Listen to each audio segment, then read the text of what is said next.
Hello and welcome to Hear These Words, a podcast from Good Shepherd Episcopal Church in Tequesta, Florida. I'm Derek Larson, the Associate Rector here at Good Shepherd. And I'm Sanford Groff, I'm the Rector. Each week on the podcast, we discuss the passages of Scripture assigned for the upcoming Sunday. And this Sunday is the fifth Sunday after the Pentecost, June 23rd, 2024. And the words we hear are from the book of 1 Samuel, chapter 17, verses 32 through 49, Psalm 9, verses 9 through 20, 2 Corinthians chapter 6, verses 1 through 13, and the Gospel of Mark chapter 4, verses 35 through 41. Well, happy day. Happy day. Yes, here we are. It's a new week and a new, you've been busy this weekend, haven't you?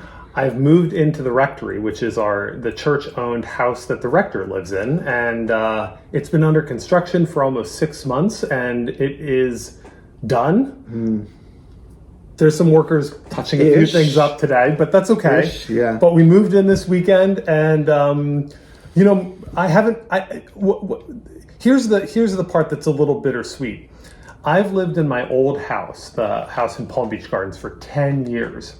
And I've never lived in a house that long in my entire life. Even as a kid, we moved around enough, Chicago and then Philadelphia, and then even within Philadelphia a number of times.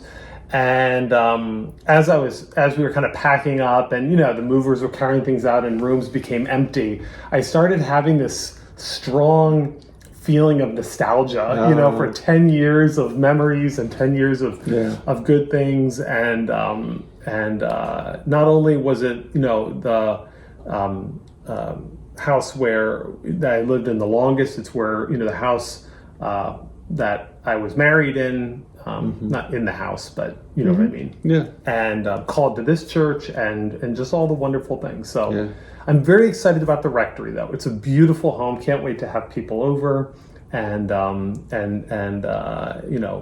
enjoy a meal together and just be able to relax. So it's a really, really beautiful home, and the church should be very, very proud of it. So you are officially a Tequesta resident. I'm a Tequesta resident. I changed my driver's license. I registered to vote. All those good things. Good. So Nice. Yeah. And we're neighbors now. We're neighbors. Yeah, we're just down the road. And next week is busy for you too.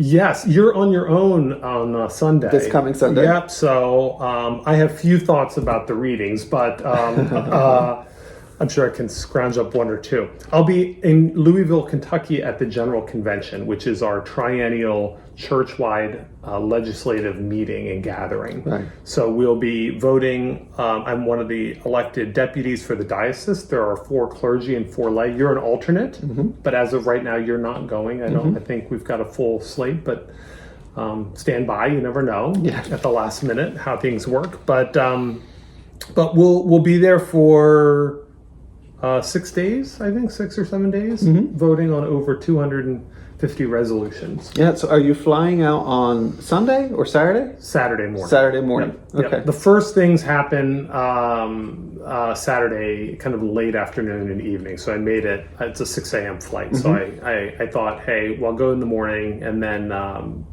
Eucharist on Sunday morning, and then the business sessions start, the legislative session Sunday afternoon. And maybe the biggest task of this general convention is the voting and consenting of a new presiding bishop of the Episcopal Church, right? The term of presiding Bishop Michael Curry has come to an end. Yes. And it's been an incredible 9 years with him, which is the term of a presiding bishop. And I know that I'm incredibly grateful for his ministry and all the things that he's done over the last 9 years. Me too. But now we're looking to the next 9 years. Looking ahead to the next 9 years. And the House of Bishops, it's a bicameral legislative body. So it's like the Senate and the House of Representatives.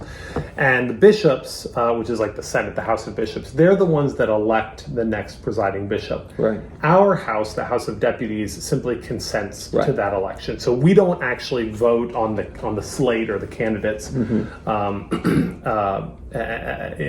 a general election kind of way. Right.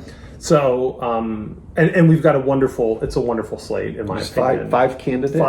From all across, the American church. And so, Yeah, I think that'll be good, and they'll set us up for the next 9 years. And just to be clear, the presiding bishop is not the Pope, right? Correct. I mean, the presiding bishop actually, by my read, and feel free to disagree, has less authority than our diocesan bishop. Right. In terms of our life as priests and deacons, in terms of our parish and congregation here at Good Shepherd, in terms of this area, the diocesan bishop, that's Bishop Eaton in Miami, has canonically the most authority. The presiding bishop in the Episcopal Church is more of a, I don't want to say a figurehead, because they do have a lot of important canonical authority, but it tends to be with other bishops. It tends to be in moments of diocesan dispute and conflict. At the parish and priest level, really not. I mean, we look to that person to help with the governance at the church-wide level. They're the president of the House of Bishops, for instance. But other than that, as Michael Curry has done, they're kind of a figurehead, And they guide the conversation of the Right. church. They kind of identify the growing edges of the church, and they also really represent the church to the world, Right. to other churches, to churches in the Anglican Communion, and then just to folks that don't belong to a church or religion or anything, but they might see. Bishop Curry was on the Today Show, and he was at the royal wedding, Right. and he was on Right. I mean, he wrote a few books, and so they do carry this important role of guiding our conversation and being a figurehead for a representative of us for to the world. Yep. Good. And to learn more, we've had 2 Sunday forums. This week, you're going to kind of introduce General Convention at 9 o'clock on Sunday. Yes. We'll talk about the major things coming up. As you said, there's a lot of resolutions, but we'll talk about what General Convention is and what are the things to be watching for this specific General Convention. And I'll also be sharing ways that people can be following throughout the week. And the live worship, for example, the worship services are live streamed. Actually, the voting and conversations, most of those are also live streamed. And so there are ways that you can kind of observe and watch or check in or participate in certain parts of it as as you're interested if I see the camera, I'll go text everyone and say, I'm going to jump in front of the camera quickly. Cool. Yeah. And then I'll do a forum when I get back to Yes. give a bit of a report. It's my first time, so it's I imagine it will be quite the experience and a lot to report out. Right. So it's exciting. Good. I'm looking forward to it. Keep us in your prayers. We certainly will. Yeah. Our readings for the Sunday, which you'll be experiencing in Louisville, I'm sure, but we'll be down here at Good Shepherd hearing these same passages. The first one is 1 Samuel, chapter 17, verses 32 through 49. There are a lot of options for our first reading this Sunday, so if you are following the lectionary readings from another website or another place, just know that there's a number of different options. So we are choosing the shortened option of 1 Samuel 17, which is one of the most classic stories of all of Scripture, and some people that have never read Scripture will recognize it, the story of David and Goliath. Yes. Great story. It's a classic story. It's a good story, a classic underdog story. Right. It's become part of the cultural language, I think, around the world. As particularly in sports, you'll hear it's a David and Goliath story, right? Right. And it's pointing to this, that the David who we met last week as the youngest brother, who was a mere shepherd among his brothers, was anointed king. In this story, he's still not king. Saul is the king. But they are in battle with the Philistines, and David is coming to visit his brothers who are fighting on the front line.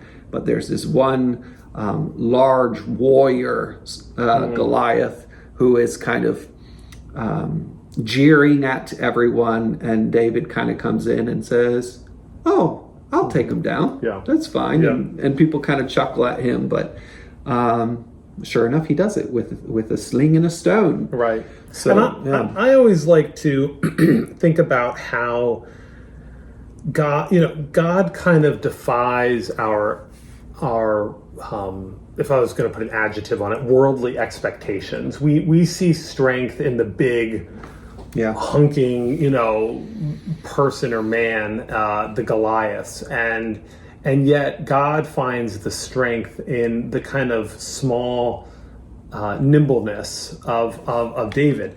And I on the one hand, you can kind of psychologize that. Malcolm Gladwell has this book, I think it's called David and Goliath, and basically argues that actually, if you were a betting person and you put the chips together, you would have bet for David, because of all these different characteristics.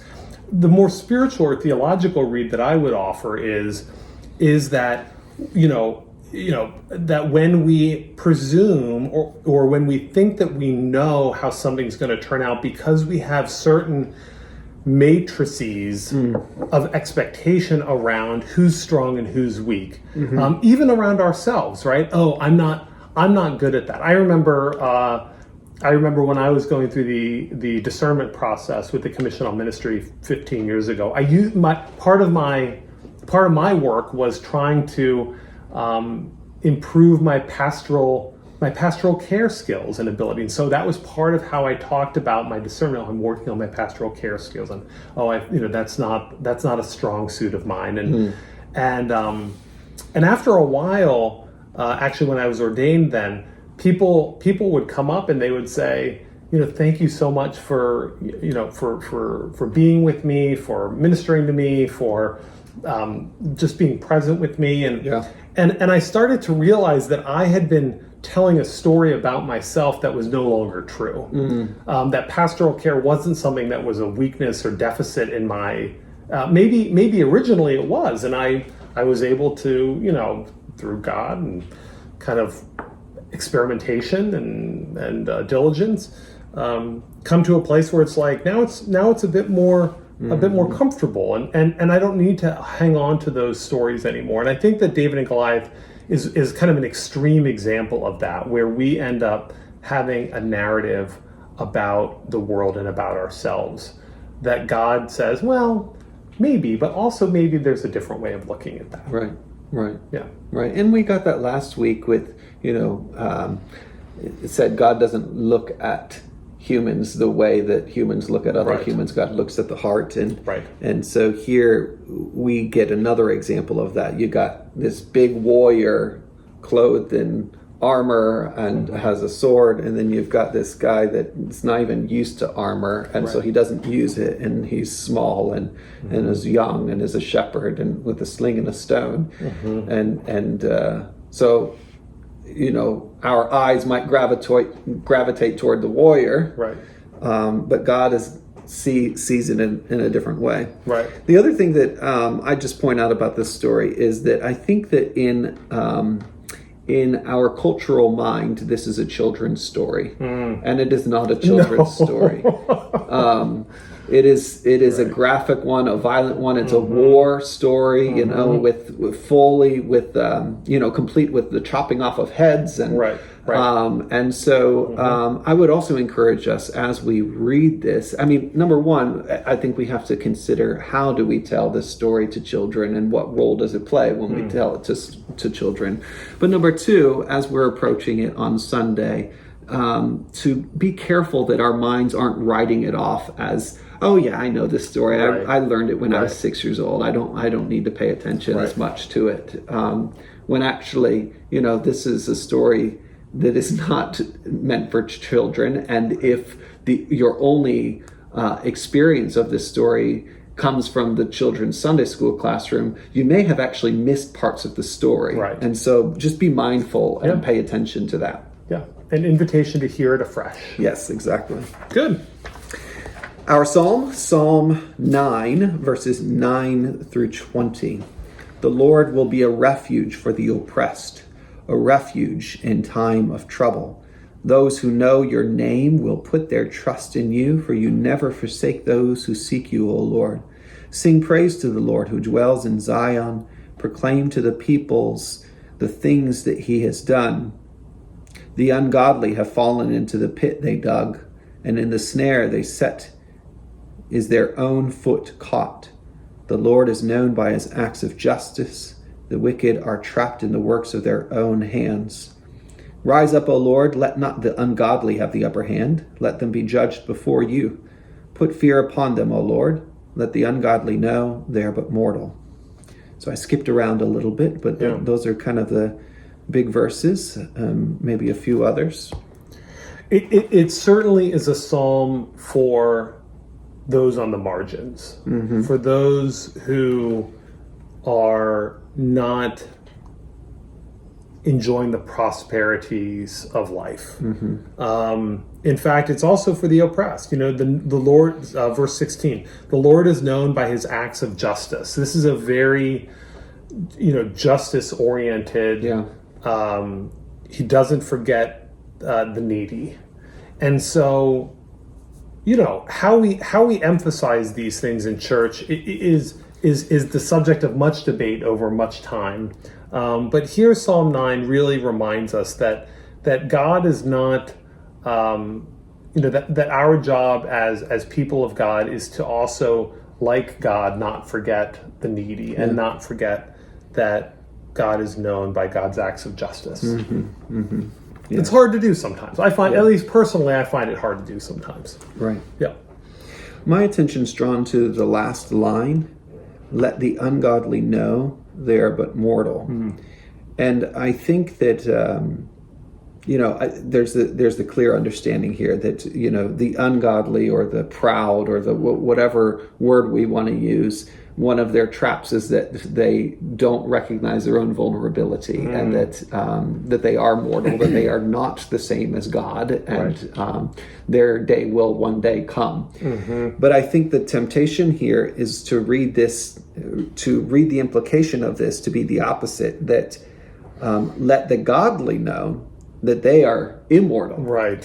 But that's not actually what it says. And that's not the implication. I think the implication is let the godly know that they are also mortal. Right. That they also have vulnerabilities, that they also will someday die. And I think that is actually a characteristic of what it means to be godly. Or what it means to be righteous is to recognize your own mortality and your own vulnerability. That you keep God in the place of God and keep yourself as God is the creator. We are the creation. We are God's creatures. And so even though it says here, let the ungodly know they are but mortal, I think we could also be praying, let the godly know, let the righteous know, let myself know, whether I'm godly or ungodly, either way, let me know that I am also mortal and that I have to lean on and put my trust in God because I am a vulnerable person. I am a human being. And that I think is the fruit of humility. Yeah, it's great. Good. Our second reading, 2 Corinthians chapter 6, verses 1 through 13. As we work together with Christ, we urge you also not to accept the grace of God in vain. For he says, at an acceptable time I have listened to you, and on a day of salvation I have helped you. See, now is the acceptable time.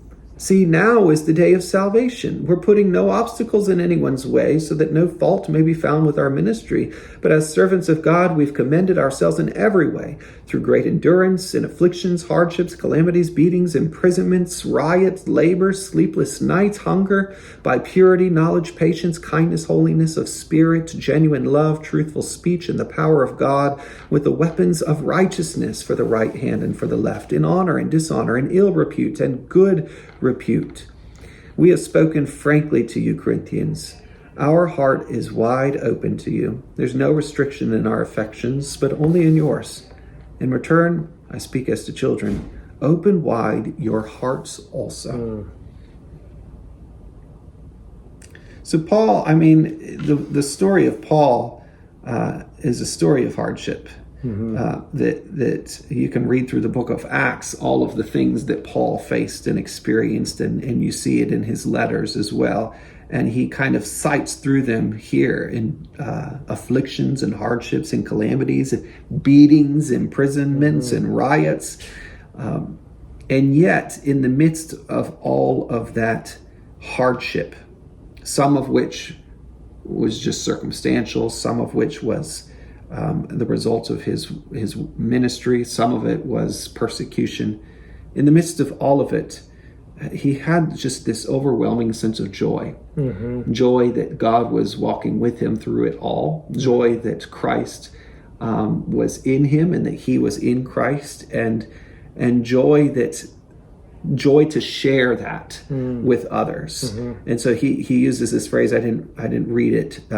I skipped a little bit in this passage, but he uses this phrase, yet always rejoicing.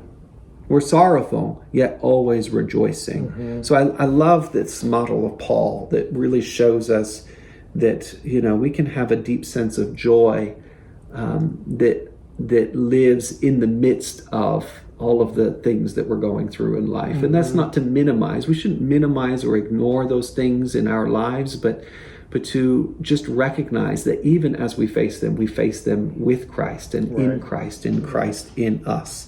And that is the basis for Paul of his relationship with others as well. He says that his heart, or he and his fellow workers, our heart is wide open to you. And he invites the Corinthians to also open wide their hearts, not only to Paul and his companions, but to the work of God, the Spirit of God. Right. I really like this passage in terms of how it works to form us as individuals and as communities of faith in the midst of a broken world. And so how we end up dealing with affliction, how we process and what the spiritual presence of God does in all of the negative things. Right. I think, and this is a fairly new thought for me, but I think that we as a culture, and I'm thinking here of as American Western, kind of Western culture, not church culture, just secular culture. But I think there's a little bit of victim competition that sometimes goes on. That who can be how do I take my own life experience or my community's life experience, but then mobilize that in a particular way that ends up, kind of benefiting me or my community in some particular way. Now, so this is a new thought. So you might be thinking, where is he going with this? I think as the church, our job is to not enter into that competition. It is not to say, because we are suffering in a particular way, therefore we should reap some sort of reward or benefit, right? But instead that in our sorrowfulness we are rejoicing. And for the question about victimhood, you have to go back to the Psalm. You've got to go back to God is known by God's acts of justice, and that we find God's character and witness as one that is for the oppressed. But what that looks like in God's economy, I think, is not to connect it all the way back to David and Goliath, is not for the perceived weakness of David. So here, this is maybe where I'm going. Not for David to say, hey, I'm a victim because I'm so small and this is not a fair fight. And then God transforms David into this huge hulking beast of a steroided man with armor and ready to go into traditional battle, right? God says, no, don't do that. In fact, you're going to have to resist some of the ways of the world, trying to put armor on you, like Saul tried to put armor on David. And David said, this isn't who I am. This doesn't work for me, right? And so the end game in terms of who we are as Christians is quite different than the end game for what the rest of the world would tell us economically or politically or from a possession perspective or from a national identity perspective, right? So it doesn't look like all of us becoming Goliath. It looks like God, for us seeing ourselves as with God and trusting in that, and then allowing God to use us even in what others might deem quite weak. Mm-hmm. Right? I don't know if that makes sense. Yeah, but, I think that's but I helpful. think this passage actually captures the spirit of that. It gives us an emotional, spiritual template for how we do that processing. Because you can find yourself, I mean, anytime you're down, you could look at 2 Corinthians 6 and you could probably find, oh, today I'm feeling like, I'm feeling like I'm dying. Yeah. And I don't mean that literally. I mean that metaphorically. Or maybe literally. And see, we are alive. So it gives you that hope. Yeah. That I think the world is trying to peddle in hope too, but I have a feeling what the world's hope looks like is actually turning everyone into Goliaths. And I'm not sure that's actually what God's up to. That's helpful. Yeah. I appreciate that. I got there eventually. Kind of. Well, maybe that conversation will fit into the gospel as well, perhaps. The Gospel of Mark, chapter 4, verses 35 through 41. This is also a very famous passage, the calming of the storm. When evening had come, Jesus said to his disciples, "Let us go across to the other side." And leaving the crowd behind, they took with him in the boat, just as he was. Other boats were with him. A great windstorm arose, and the waves beat into the boat so that the boat was already being swamped. But he was in the stern, asleep on the cushion. And they woke him up and said to him, "Teacher, do you not care that we are perishing?" He woke up and rebuked the wind and said to the sea, "Peace, be still." Then the wind ceased, and there was a dead calm. He said to them, "Why are you afraid? Have you still no faith?" And they were filled with great awe and said to one another, "Who then is this, that even the wind and the sea obey him?" So what I love about this is you've got the complaint, right? You've got the concern that do you not care that we are perishing? It is help me, I'm dying. And then you've got God's act of justice. Peace, be still. Jesus calming the wind is the identifiable act. And then it doesn't end there, because Jesus then says, but why was your perspective not Paul's perspective? Why were you so afraid that all of your faith was eclipsed by your fear, so that you weren't able to trust that this was actually going to be, that I was still with you, that this was going to be okay? And I think that this is a great kind of a paradigmatic example of what fear looks like lived out. And again, we're not all in boats, and we're not all, with Jesus sleeping and all this kind of stuff, but we are all on the seas of life, and they can get kind of topsy-turvy. And it doesn't mean that you can, it's not just a mind game that we're playing here in church. We're not just saying, oh, I know you think you're hungry, but you're really fine. Just believe you're fine and kind of mentally materialize your existence. Think it and it will be yours. No, it's Tuesday here. I'm hungry. Okay, well, we've got a food pantry that's running right now. It's going to run all day. Right. Peace, be still. God's acts of justice are playing out in this place. Yeah. But then the question for the faith community and the question for us as Christians is, but why were you so afraid? How can we draw closer to God's promises and draw closer to Jesus's presence in a particular way that allows our faith to kind of recognize when our fear starts to kick up and go, I've been here before. I've been in this boat before. And I remember what happens. God's acts of justice will prevail. And you can be afraid, right? But don't, but I think the trick as Christians is not allowing that to become the dominant story. Yeah. I really love the word awe in this passage. They were filled with great awe.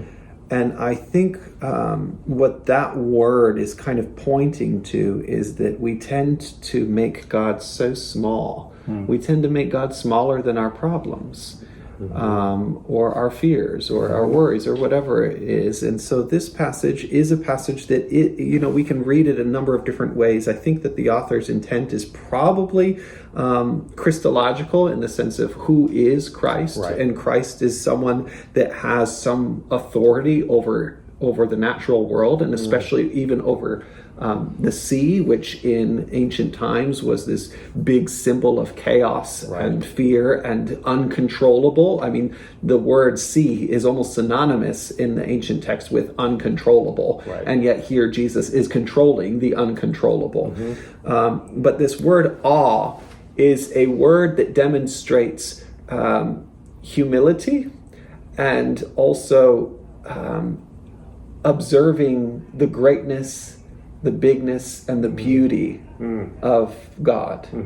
And we can often I go to the ocean often in the mornings, and I'm always every day filled with awe at the ocean itself, and at the waves. The last couple of days it's been windy, and there's been some large waves that are crashing up on the shore, and I'm just left in awe of this amazing, this big, this beautiful thing, and my small place next to it. And yet here, it's not just the storm that they are in awe of. It is the God of the storm, the one who the sea belongs to, the one that has authority over it. And so I think there's just an invitation there that whenever we do feel fear or control, or rather than treating that as the big thing in our life, this word awe is inviting us to kind of shift our perspective. And yes, the storms are there. They're big. They're scary. But look at the bigness and the greatness and the beauty of God that is even more than those parts of our lives. So I really like that word awe. Well, that's a great place to end for today. So thank you, those that are listening, for joining us. You can join us every week and never miss an episode if you subscribe to the podcast, whether it's on YouTube or wherever you listen to podcasts, and you can share it with your friends. It's always good to share. And we look forward to worshiping with you this Sunday, and hope now you feel a little more prepared to hear these words. See you soon. See ya.